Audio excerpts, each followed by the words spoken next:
Hello and welcome to Robert Towle, who's joining me all the way from Radford in Virginia. Welcome. Thanks, Jim. Really glad that I could be on the show today. Thanks for the invitation.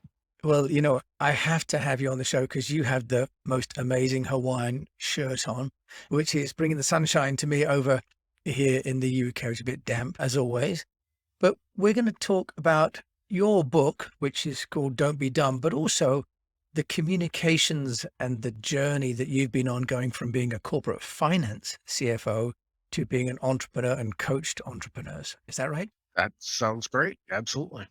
Great. So, Robert, let's just talk about your book, Don't Be Dumb, in a sentence or two. Do you want to just share with us about the content of that book?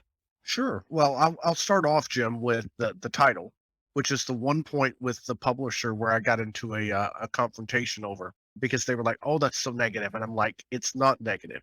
It's about being smarter. It's not that I don't do stupid things every day, all day long, but it's about attempting to not be dumb." And it comes from advice my dad gave me when I was like 13, which didn't please my mom, where she was looking for him to give me nice advice over the breakfast table. And he just looked up at me over his coffee and says, "Yeah, don't be dumb." And it stuck with me all these years. And not that I've always followed it, but it's a unique way to get the point across of you can do better, try not to make mistakes, but if you do, how do you recover? And that sets the context for the book of how do you lead and develop as an entrepreneur? How do you recover from mistakes that you make as rapidly as possible? How do you become more resilient, and how can you rise more rapidly in your business and grow your business, especially in these challenging times? Okay, well, there's a lot of things to unpack there, aren't there, Robert? There are. Yeah, where should we start? I mean, the Don't Be Dumb, and one of our favorite movies, of course, is Dumb and Dumber over here. But as an entrepreneur, if you're building a business and you're trying to grow, you inevitably get more people within your company. So you talk about rising as a company, as an entrepreneur. What sort of learnings have you got in the book about helping everyone else to follow your journey and be with you and help you to get the business to grow? I've had a lot of examples in my career, even back in corporate finance, of interjecting fun into the workplace. So even for examples, we would do something like a golden shoes award, where it was an old pair of sneakers that were spray painted gold and put on a stand. And every month we would give them to the employee that exhibited the best customer service of walking a mile in their customer shoes. And they were Nice. really just an old pair of sneakers that had been spray painted gold, but people really wanted this award and wanted to see who got it the next month when we would have our monthly meetings about things. And it interjected some fun in a unique way, and they would display it in their cubicle or in their office until the next month, until then the next person got it the next month. So it's always been part of my approach is how do you're spending a lot of time at work and you want to have a good time, and your team members are what gets you to success and the people that work for you. And I came across a number of years ago something called the fish principle. And it was actually based off of a fish market in Seattle, where it'd been just a regular market outside in Seattle, but a new owner came along and found a way to make it fun. And so suddenly they're singing songs about the fish, they're throwing the fish back and forth, they're interacting with their customers in a playful manner. Meanwhile, stinky fish, cold outside, if there's any place you wanted to be miserable, you could be miserable there. And instead, they turned it completely around to where now it's a tourist attraction. People come to this fish market and buy fish there. They've actually gone and done consulting, teaching other people how to interject fun into the workplace. And, how do you every day make a difference to your stakeholders, to your customers, to your employees, interject fun, being there and being present for your customers as opposed to being distracted by whatever you've got behind the wall that you need to work on, whether it's paying the bills or your marketing plan. And how do you engage with them every day and have fun with your employees? And it makes a huge difference. It really does. I heard about a baseball team as well that wasn't doing so well, but they started to make it an entertainment-based sport rather than a performance-based sport. And they also put the fun back into the whole baseball as an event, and also equally successful, making the business into one of entertainment rather than just playing a sport. You're spot on, Jim. And I actually had an example in my history that I started off being irritated, to tell you the truth. was when one of my favorite teams was, it still is, the Houston Astros. But their farm team at the time was out in Tucson, one of their smaller teams, the development league, and they would come out and have a and play each other once a year. And I sat there and went to it and got to see them there locally in Tucson in a small stadium, which is really fantastic. And I looked at these players and they looked really different than they did on TV. And I'm like, what's going on? These guys don't look the same, but their numbers and their names are on the jerseys. And I realized that they were traded their jerseys with each other and were imitating each other's stances and approaches to baseball and just having a grand time out of it, just having so much fun. So I got over my irritation of, wait a minute, I wanted to see them play like they normally do and realized they were making it so entertaining for themselves, for their fans. The game didn't count for anything anyway. It was just an exhibition game. So why not have fun with it and enjoy it and make it an experience for the fans? So do you think then part of the "don't be dumb" message is around don't sort of over worry the work Yes, and to try and make it fun as if it was not work, but life in general? I think you're right, Jim, and I think it even ties to when I talk about recovery strategies.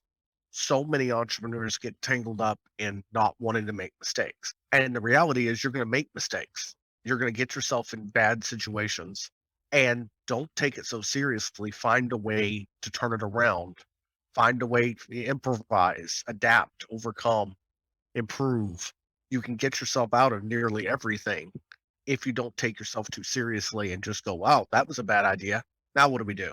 So can you give us an example then, Robert, of how one of the sort of chapters in your book has case studies? Can you give us an idea of one that you think is particularly I can relevant? get you an idea of one that I ended up with what I would call the worst conference call in history, kicking off a major project with a client that we worked on for 4 years and made the mistake. I made the mistake of using their conference call system versus my conference call system.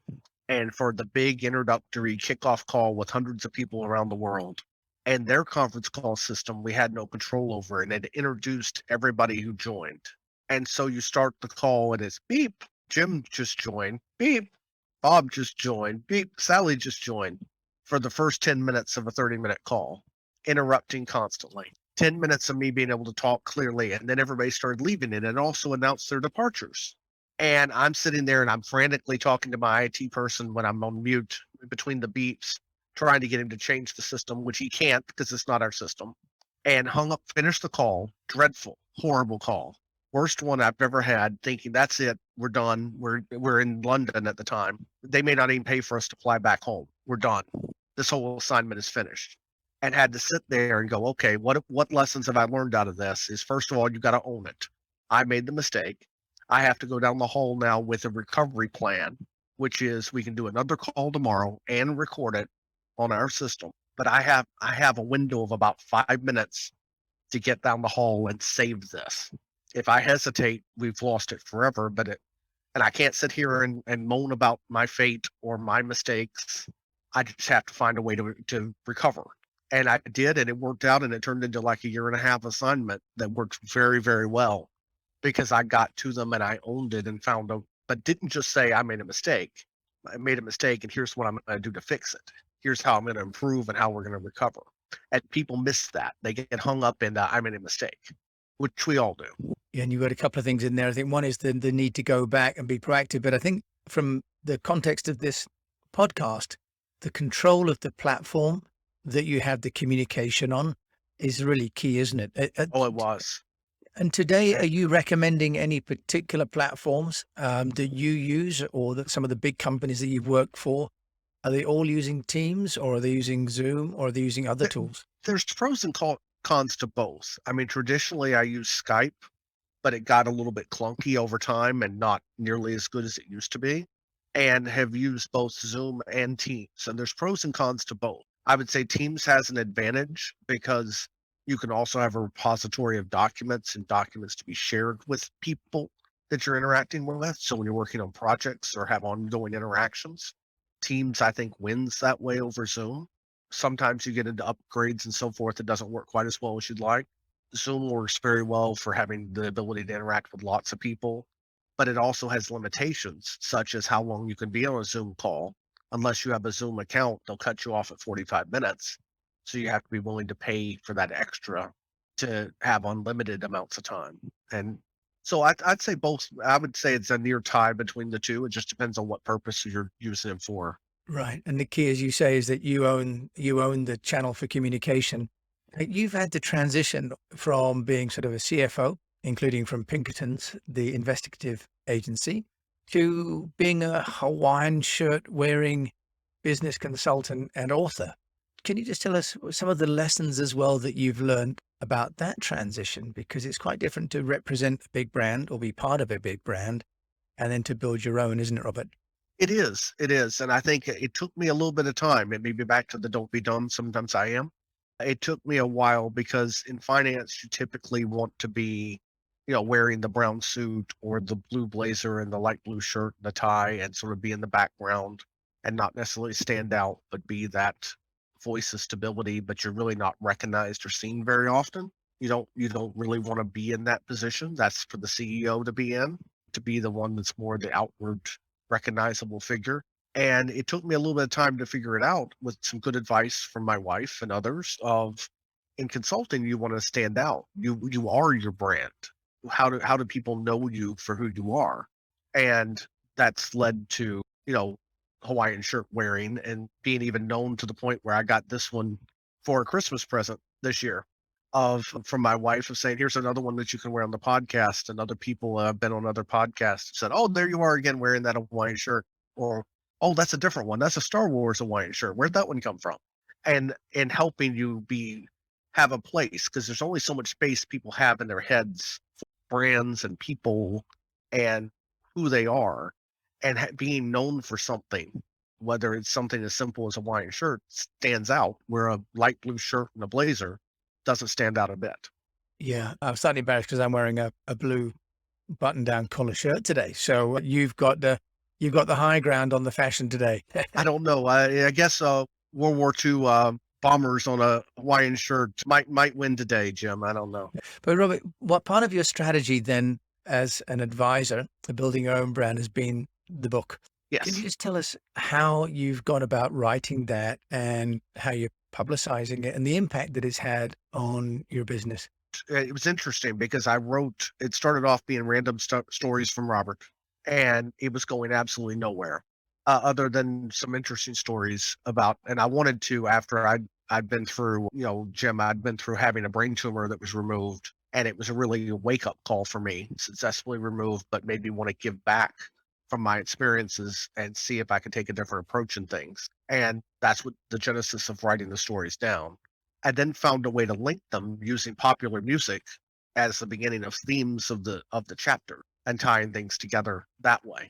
And so that once I found the way to connect the random stories, it all sort of came together. The impact has been really very positive. Published the book in October. Took a fair road of time to get there between editing and getting it ready to be published and cover design and all that other good stuff. But it's had gotten incredible reviews on Amazon so far. Got reviews, pre-reviews that are in the book from people that I've worked with through the years, going all the way back to very early jobs that I had.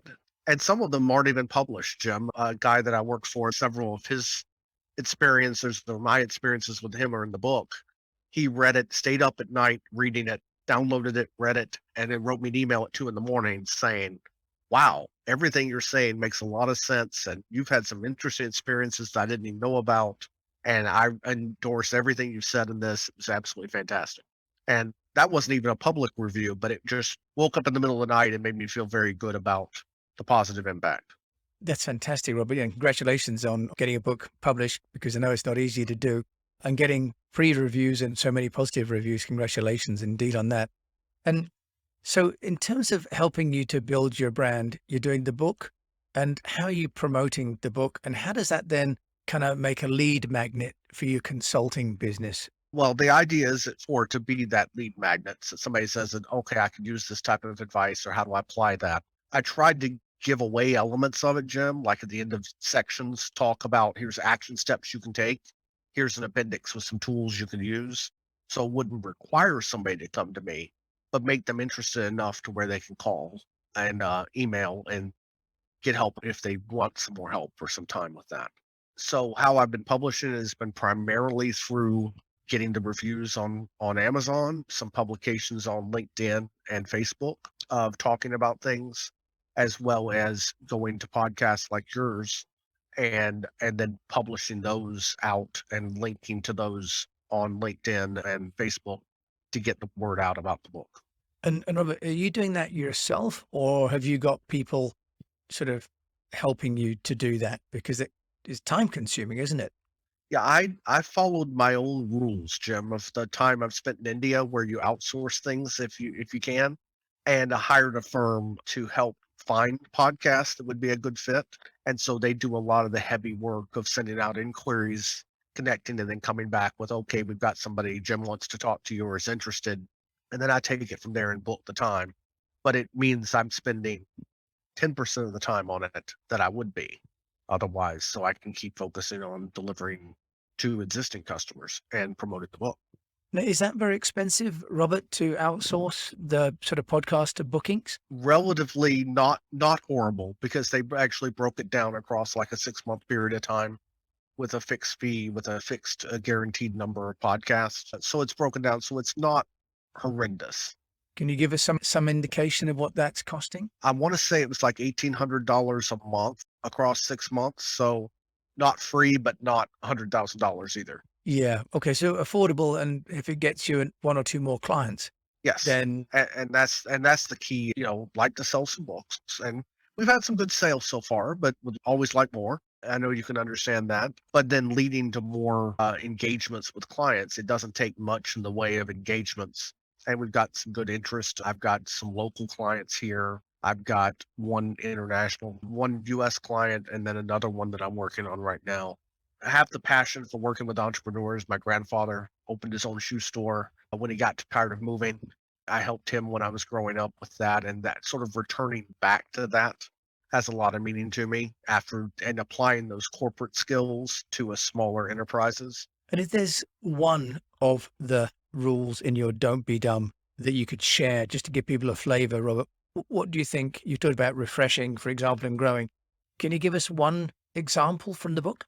Well, I to cut to the chase, Jim, is that my final section is about rising rapidly, and it's based off of a song that's called "The Cape," and it's basically someone that tied a cape around their neck and thought they could fly, so they jumped off the garage and they kept throughout their life.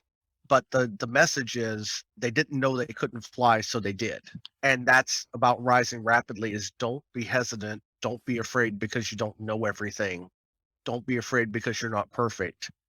Put on your cape and fly. You can do this. You can go forward and achieve great things. But one does have to be careful, of course, of gravity, I guess, Robert, right? Someone that's broken a few bones and done some stupid things, yeah, gravity is not pleasant, but you still pick yourself up and you keep moving forward. Yeah, and I think to your earlier point about finding people, like yourself that can help to guide and advise people seems to be really key, doesn't it? Yes, it is. So, Robert, if you want to find out about you and find out more about Don't Be Dumb, of course, I'll put a link to the book in the show notes. But how can they find you? They could find me on LinkedIn or Facebook. There aren't that many Robert Towles out there, Towle. They could also find me, although my business website is 636advisors.com. And I have a website for the book, which is don'tbedumb.expert. That's out there so people could learn more about it. Okay, it's Robert Towle joining me from Radford in Virginia. Thank you so much today for joining me on the Unknown Show. Congratulations on your amazing success with your book. Thank you, Jim. Really appreciate the support. Thank you. You're more than welcome. Thank you very much, everybody, for listening to this episode of The Unknown Show. And I will, of course, put Robert's details in the show notes. And until we meet again, I wish you the best of health. Stay safe. And as Robert says, actually, you can do anything if you put that cape of invincibility around you. But do look carefully before you leap off the building.